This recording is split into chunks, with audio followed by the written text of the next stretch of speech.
Living organisms are alike. When the chips are down, when the pressure is on, every creature on the face of the earth is interested in one thing and one thing only: its own survival. Find the Minority Report. All right, here's where we're at. 열 번째 영화는요? Mother. 엄마? 이거 웃기면 안 되는데. 마더래. 이거 되게 심각하게 해야 되는데. 당신은 부피권이 있다. 당신 진술은 불리하게 적용될 수 있으며 지금 이 순간부터 당신은 변호사를 선임할 수 있다. 선임 비용이 없으면 국가가 선임해준다. 마이너리티 리포트. 진지해. 진지했어. 명령기야? 좀 수축할 뻔했어 나. 쭈그러들 뻔했어. 우리가 어디 스카우트 하는 거 아니냐? 그 마지막에 보이스카우트? 톰 크루즈가 그 크로우 체포하는 장면이나요? 네, 그렇죠. 아주 그냥 인상에 남는 마이너리티 리포트. 예, 마이너리티 리포트. 2002년 스티븐 스필버그 감독의 작품이죠. 네. 많이들 보셨을 것 같아요. 저 2002년. 네, 톰 크루즈가 프리크라임. 프리크라임. 네, 프리크라임 그런 팀이 있죠. 프리크라임 디비전. 예, 디비전이라는 디파트먼트 오브 프리크라임인가 뭐 그럴 거예요. 그게 이제 실제로 범죄가 일어나지 않는데 그렇죠. 미리 일어날 것을 예견하고 그것을 막는 팀이죠. 네, 범죄 예방 수사국. 예. 그 팀의 팀장을 맡고 있는 존 앤더튼 역을 했습니다. 톰 크루즈가. 엔터텐. 예. 그리고 콜린 파렐이 이제 이 시스템의 어떤 약점을 찾기 위해서 법무부에서 파견된 그렇죠. 예, 데니 워트워라는 조사관의 역할을 했습니다. 그리고 막스 폰 시도우가 예, 버제스라는 이 존 앤더튼의 상사죠. 예, 상사로 나옵니다. 그리고 이 시스템의 어떤 선구자, 그렇죠. 구축자 정도 될 것 같습니다. 막스 폰 시도는 할아버지 연기만 40년 차고 있는. 내가 전에 이상하다고 그 약간 여고괴 나온 거 아닌가 이 할아버지. 옛날에 엑소시스트에서도 할아버지였는데 지금도 할아버지로 나와. 비슷해요. 확 늙은 다음에 안 늙어. 진짜로. 예. 참 신기한 분이. 네, 여기서 아주 마지막에 이런 걸 후더닛류라고 하죠. 후더닛이 뭐냐면 who has done it, 범인은 누구냐 이런 장르를 이제 형사물, 뭐 추리물 이런 걸 영어로는 후더닛 무비라고 하죠. 이 영화도 약간 후더닛 무비죠. 우리가 지금 되게 중요한 사람을 한 명을 언급을 해야 돼요. 지금 리스트를 들어가기 전에 필립 K 딕이라고 K 딕, 필립 K 딕.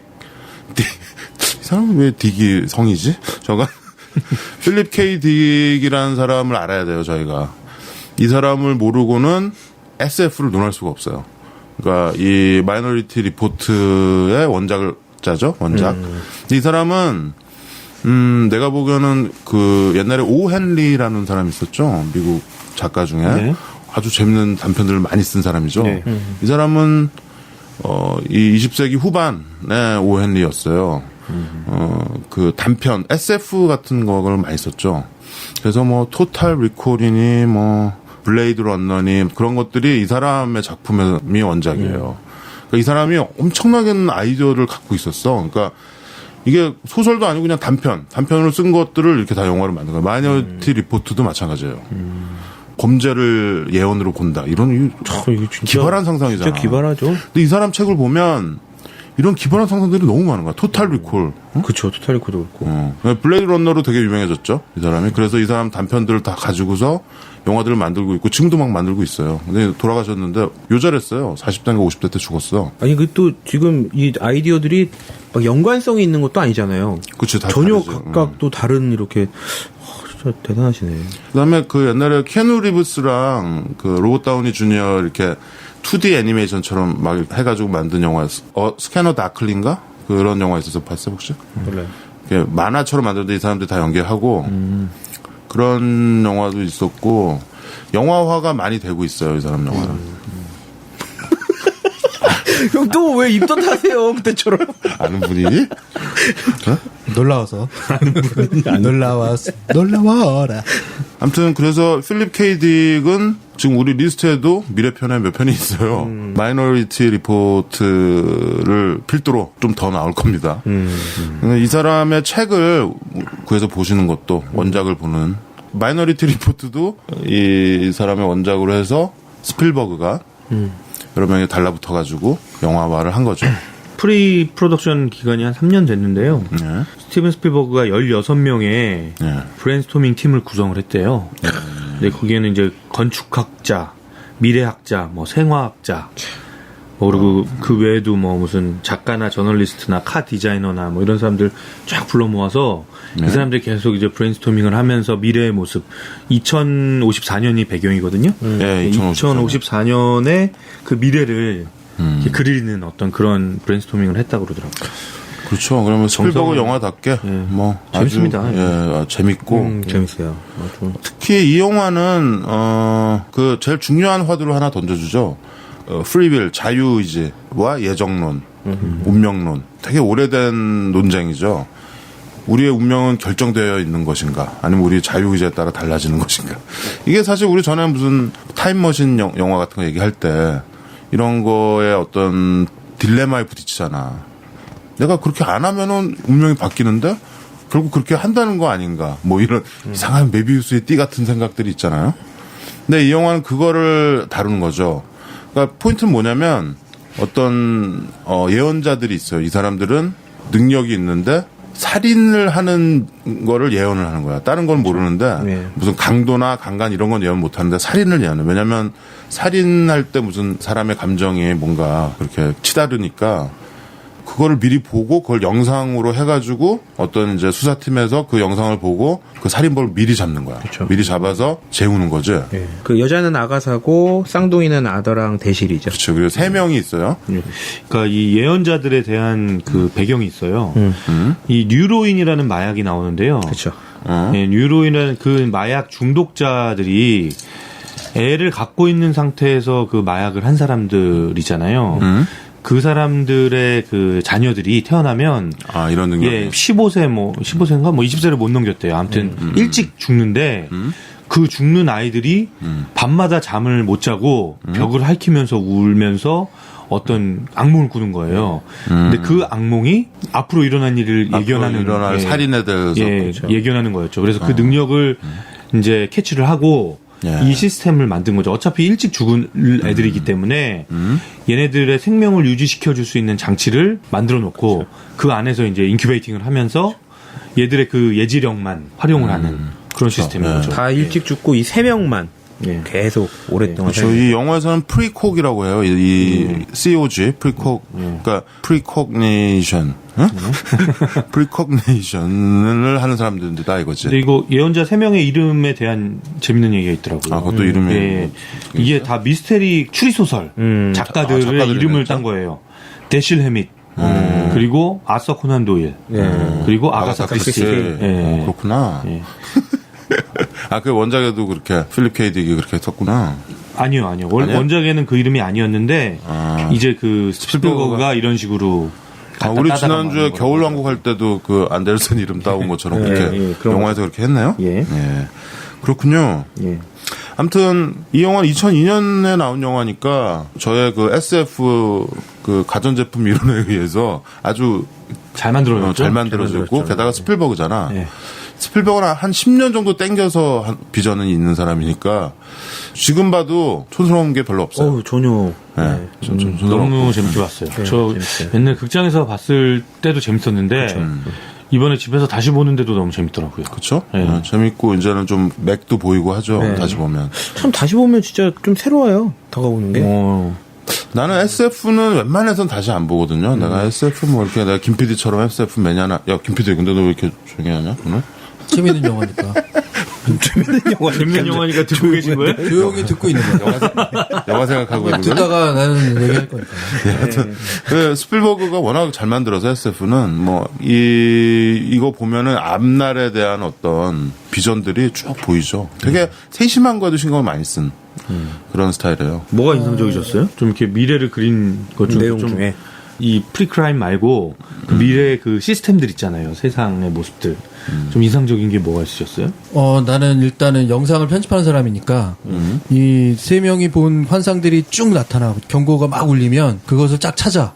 그래서 누가 본 거를 딱 손을 화공에 딱 대고 그렇죠. 마치 무슨 홀로그램을 움직이듯이 쭉쭉 움직여서 편집을 하는 거야. 그렇죠. 쫙 보다가 쭉 보내고 막 그렇죠. 앞으로 포워딩, 백워딩 막 하다가 딱 찾아내. 그래서 이거야 딱 그러면 그때 구슬 같은 공이 하나 뚝 떨어지면서 사람 이름이 하나 딱 떨어지죠.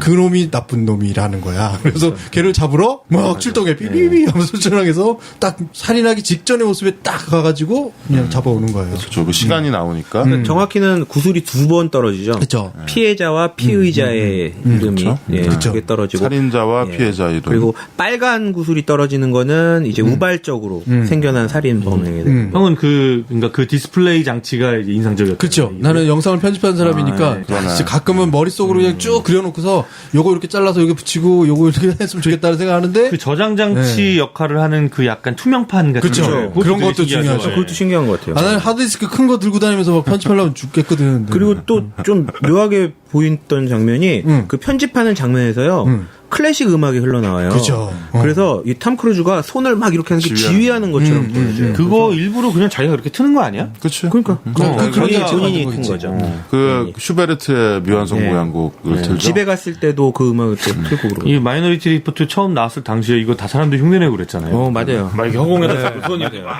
근데 이런 건 영화들 보면 이렇게 영상을 띄워가지고 손으로 막 딜리트 해버리고 막 이렇게 휙 치우면 없어지고 이런 건 지금도 가능한다고 그러면 지금 가능하지 않아. 아니 저기 가능하지 LG에서 LG 디스플레이에서 뭐 무슨 그 TV 기능 중에 리모컨 기능 중에 그런 이렇게 그렇지 그렇게 이렇게 매직 모션이라고 해서 뭐 이렇게 하는 거 있었어요. 근데 망했대요. 그쵸. 잘 안 돼. 잘 안 되고 잘 안 되고 짜증나. 잘 안 돼. 그것만 그렇게 딱 해갖고 막 움직이고 안 돼. 아이. 손에다가 뭘 이렇게 장갑으로 하는 그래서 거지. 장갑을 딱 끼고. 그게 장갑이 센스지. 센서. 저는 되게 인상적이었던 게 광고 시스템. 저는 광고와 관련된 사람 일을 눈을 딱 했었으니까, 읽으면 예. 그 사람 이름을 딱 얘기하는 거. 예, 그래서 어디 이렇게 백화점이나 어떤 이렇게 상가를 쭉 걸어가면 그래서 동공을 읽고 이 사람에 대한 그 완전히 그 네로우 마케팅을 하는 거예요. 그쵸. 완전 타겟팅을 제대로 해서 뭐 예를 들어서 뭐 존 앤더튼 씨 렉서스를 타보세요. 뭐 이런 광고를 하잖아요. 저 진짜 저렇게 될 수도 있겠다. 될 수 나중에. 있죠. 그게 다 눈을 다 읽고 인식돼 있는 눈 동공을 다 읽고 또. 근데 저는 그걸 보면서 너무 신기한데 만일 진짜로 저런 세상에 오면 너무 불편할 것 같은데라는 생각이 드는 거예요. 불편하지. 누구든지 길거리 있는 모든 사람이 자기의 이름을 아는 거잖아요, 최소한. 그치. 근데 지금 스토리를 왜 예? 줄거리를 얘기를 안 하십니까? 보는 장면들이 또 다르구나. 최 과장님? 저한테 얘기하라고 하셔야 하는 건데 제가 저까지 지금, 해요, 제가 그냥? 지금 몸값이 높아진 것 같아서 인상 깊은 장면 얘기해요, 그냥 나온 김에. 네, 저도 인상 깊은 장면은 우리 탐 크루즈가 처음으로 집에 왔을 때 도착했을 때 차와 집 대문이 연결이 돼 있잖아요. 그런가? 기억나세요? 차가 주차를 쫙 하면서 차문이 열리는데 집으로 바로 연결이 돼요.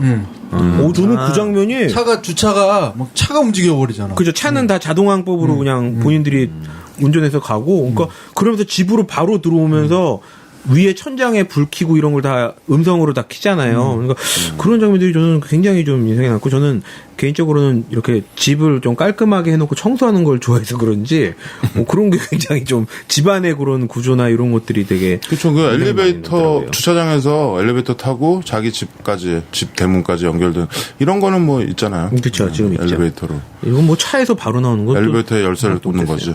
그러면서 집에서 이제 가족들, 그 자기 아들과 와이프와의 그 가족을 영상으로 보잖아요. 근데 영상이 입체로, 예, 그쵸? 4D처럼 이제. 홀로그램? 다 하고, 나와갖고. 그런 것도 장면이 기억에 다 남아요. 영화에서 하는 것보다 훨씬 좀 리얼하게 했죠. 스필버그답게. 몸값이 다시 낮아진 것 같으니까 스토리를 설명해드리겠습니다. 네, 간단하게. 간단하게 해주세요. 이 프리크라임 시스템이라는 게 이제 아까 말했듯이 미리 그 사전에 예? 범죄를 저지르지 않은 상태인데 범죄를 저지를 것을 예언자들을 통해서 그 예측을 하고 가서 이제 잡는 시스템입니다. 근데 이게 지금 현재 그 워싱턴 DC에서만 시범 운영되고 있는 상태고요. 그렇죠. 그래서 이제 이 제도가 도입되고 나서 그 DC 안에 살인 사건이 90%가 감소를 해요.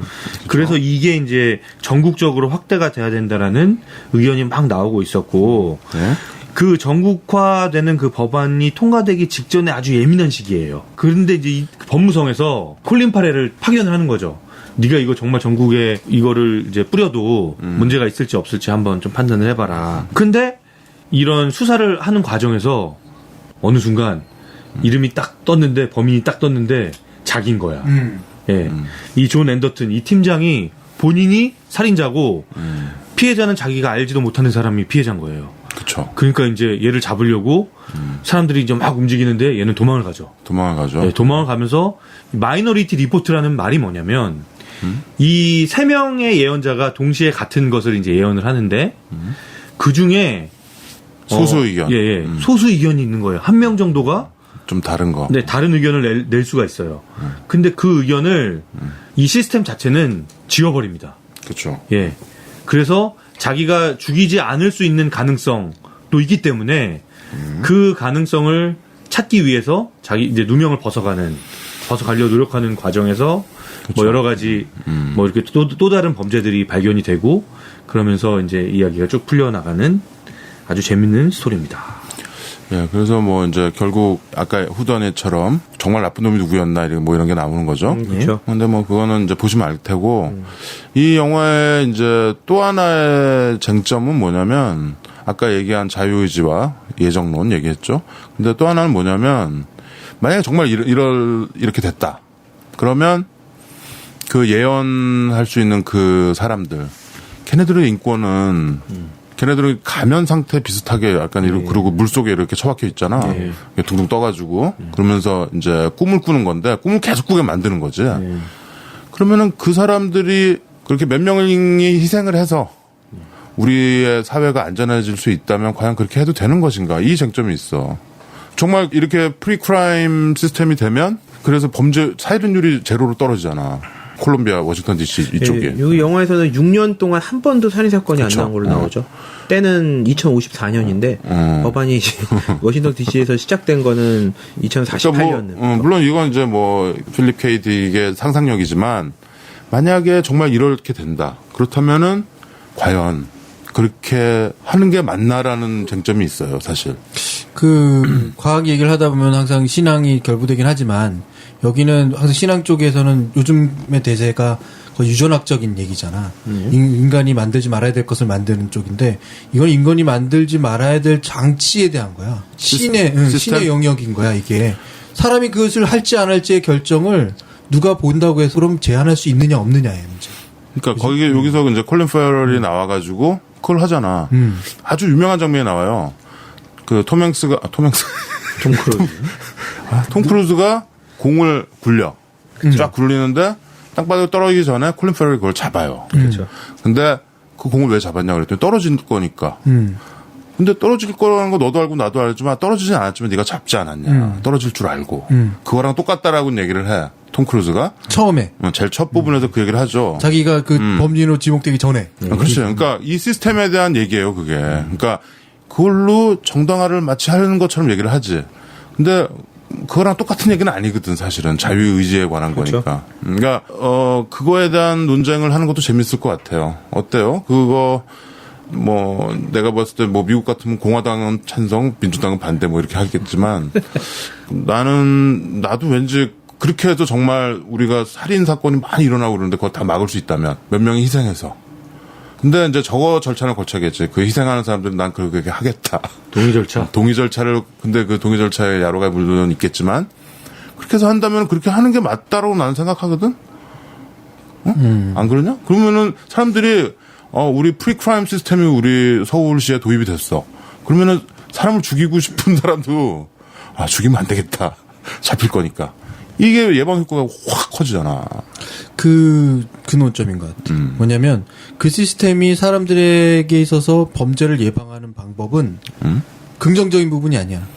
뭐냐면 내가 스스로 사람을 해야 하겠다는 생각을 없애는 부분이 아니라 단지 그러면 잡힐 거라는 것에 대한 공포심으로 그걸 예방하는 거야. 그러니까 아니, 근데 자유의지에 대한 부분으로 물론 막는 건 맞지만 긍정적인 자유의지가 아닌 거야. 부정적으로 그렇지. 난 당할 수 있다라는 것으로 막아지는 거거든. 그래서 실제로 감정이 너무 격해져서 살인을 저지를 사람까지 막지는 못해. 근데 그게 처음에 나오잖아. 근데 그게 지금 인간 사회를 유지하고 있는 치안이나 법이나 이게 다 그거 아니야. 제어 시스템 아니야. 그게 만약 없다면 지금 요 금요일 홍대 밤인데 막 서로 폭력 행사하고 이럴 거란 말이죠. 맞는 말이기도 이러면은 한데. 경찰한테 잡혀가니까. 맞는 말이기도 한데 그게 신고하고. 나는 그 부분에서 긍정적인 부분이 아니라는 거지. 내가 그것에 신경 쓰지 말고 더 긍정적으로 사회와 동화되려고 하는 긍정적인 힘이 아니라 이러면 나는 분명히 잡힌다.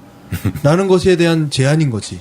그래서 이 시스템이 없어지면 다시 올라가. 그렇죠. 아니, 그렇죠. 그 시스템이 다시 있어야 올라가죠. 된다는 얘기죠. 그래서 그 시스템 자체가 방지를 하는 것은 맞지만 긍정적인 부분에서 방지하는 것이 아니라는 거지. 그러니까 사회적으로 어떻게 생각해? 저는 본질적으로는 크게 다르지 않은 것 같아요. 지금 우리가 갖고 있는 범죄 예방 제도, 그러니까 이 형법 체계, 법으로 다스리는. 예, 형법 체계와 죄를 지으면 벌을 받는다라는 것과 지금 이 프리크라임 시스템이 크게 다르지 않은 것 같아요. 그렇죠. 그 예. 일종의 법이니까. 근데 아까 형이 말했던 그 논점인 실질적으로 이 일이 벌어질 수 있느냐 없느냐가 아직 확정되지 않은 상태에서의 그 이슈와 그리고 그 소수의 사람들에게 희생을 강요할 수 있느냐라는 이슈. 두 가지 이슈에서는 이게 우리한테 실제로 일어난 일이 아니기 때문에 뭐 그냥 영화 속의 이야기이기 때문에 논쟁의 그렇죠. 의미가 있는지는 모르겠지만 저는 일단 어려운 문제인 것 같긴 하지만 저 같은 경우는 그 사람들의 동의만 있다면 지금 형법 체계랑 크게 다르지 않기 때문에 충분히 가능한 제도고 어떤 제도의 완결성만 인정이 된다면 근데 이 영화에서는 완결성이 없는 걸로 결국 판정이 나는 그렇죠. 거잖아요. 결국 그 시스템이 네. 없어지죠. 나중에 네. 보면. 이 시스템이 갖고 있는 결함이 있는데 그 결함을 누군가가 숨겨왔다. 그렇죠. 그리고 악용해왔다라는 이야기로 결론이 나잖아요. 한 가지만 덧붙이자면 이런 것 같아. 그 시스템을 만들고 그 시스템을 가지고 있는 사람이 결국은 권력으로 장악하잖아. 마지막에 네. 범인도 그 시스템의 맹점을 알고 장악하잖아. 그쵸. 그죠. 그러니까 이런 장악이 되는 시스템은 결국은 누군가에 의한 상하관계만 이루어질 뿐이지. 그 효과는 있을지 모르지만 긍정적이지 않다는 내 생각인 거야. 차라리 이게 버텀업 방식으로 정말로 사회가 이런 환경적으로 살인 사건이 없을 정도의 환경적인 것들을 더 만들어준다면 적게 떨어질지는 모르지만 긍정적인 치유가 되지만 이거는 긍정적인 치유가 아닐 거라는 생각이 또 다른 빅브러더가 탄생할 수 있다라는 얘기이신 거잖아요. 그죠? 그렇죠. 예, 왜냐하면 그거는 경계해야죠. 왜냐하면 이거는 만약 이런 게 정말 있다면 좀 물론 말이 안 되는 게 많아. 왜냐하면 이런 애들이 계속 공급이 돼야 되고 얘네도 늙어 죽을 텐데 그런데 정말 빅브라더처럼 될 수 있죠 사회가. 왜냐하면 나는 성악설이 굉장히 믿는 사람이기 때문에 인간은 그렇다면 이 살인 말고 또 다른 서로의 증오심, 이 헤이트리트를 발산할 길을 찾을 것 같아. 만약에 살인을 못하게 한다면. 그건 뭐 내 생각이고. 하여튼 영화로 돌아가서 어때요? 이 마이너리티 리포트 그때 다 2000년대 초반 요때 다 봤죠? 개봉했을 때. 네. 좀 스필버그 영화치고 좀 어둡다라는 느낌 안 들었어? 그렇죠. 예, 좀 어둡죠. 어둡고 약간 데이비드 핀처나 뭐 이런 네, 스타일이야. 스필버그 스타일 같지 않았어요. 물론 뭐 이런 자잘한 것들은 스필버그 냄새가 많이 나지만 스필버그가 이때 약간 뭐라 그러나 다른 시도를 해본 게 아닌가. 나도 좀 바뀌어야겠다. 그래서 나도 좀 달라져야겠다라는 시도를 해본 게 아닌가. 이 당시에 또 붙어있는 영화가 AI잖아요. 그것과 더불어서 좀 이렇게 어떤 변신을 시도해본 게 AI는 아닌가. 상당히 스필버그 다 왔어. 그 큐브릭 냄새도 많이 났지만. 그러니까 스필버그가 약간 이제 성인용. 스필버그는 항상 어린이를 끼고 어떻게 좀 돌잖아. 그러니까 끼고 돌잖아. 근데 이 영화는 상당히 성인용으로 좀 갔던 것 같아요. 중간에 뭐 약간 섹스씬 이런 것도 좀 넣어보려고 하고. 근데도 좀 잘 안 붙어. 그렇죠. 잘 안 붙고 이런 뭐 리들리 스콧 이런 사람들이 해야 될 것 같아. 이렇게 어두운 이런 거는 그래도 재밌었잖아요. 네, 재밌게 재미는 있었고 근데 재밌었고 12위도 했는데. 그렇죠. 그리고 톰 크루즈도 잘안 연기가 붙는다고 12위 올리시는 건. 연기도 괜찮았고. 스필버가 아니라 톰 크루즈가 문제야. 오사한테는. 그렇죠. 그즈만 아니면은 예를 들어서 여기 브래드 피트가 나왔다 그러면은 좀 순위가 올라갈 수도 있었겠죠. 저는 하여튼 영화 다시 이번에 보면서 되게 초반에 굉장히 인상 깊게 남은 장면이 네? 처음에 그 바람 피는 장면에서 첫 씬? 첫 씬에서 그래서 이 범죄 예방 수사국에 하는 일을 보여주잖아요. 그쵸? 그 예로 바람 피는 장면에서 남편이 안경을 끼면서 가위로 이를 찔러 죽이기 직전에 잡잖아요. 그쵸. 근데 잡힐 때 남편이 하는 외치는 소리가 계속 기억에 남는 거예요. 뭐라는데? 난 죽이려 하지 않았다고 외치거든요. 그렇지. 그러니까 이게 시작부터 이 영화의 문제점에 대한 이거를 먼저 제시를 해주는구나, 이 대사에서. 그 영화의 전체적인 질문을 던진다는 거지. 네. 그래서 내가 이거를 놓치고 봤었네라는 생각이. 그렇죠. 그게 첫 번째 화두예요. 네. 자유의지. 나중에 실제로 톰 크루즈는 자유의지를 실천을 하잖아. 자기가 죽이지 않잖아. 예. 그렇기 그게 때문에 이 처음에 시스템의 오류지. 진욱이가 영화 소개할 때 했던 그 대사. 그렇죠. 그렇죠. 거기서는 완전히 멋있었어요. 톰 크루즈 멋있었어요, 아주. 그렇죠. 톰 크루즈가 중간에 이제 애를 잃죠. 애를 잃고 눈이 아주 스토리로 미루어 짐작해 본 건데 이 애의 생사조차 모르는 거야. 그러니까 실종을 누군가 납치를 당했는데 죽은지도 모르고 시체도 못 찾은 거지.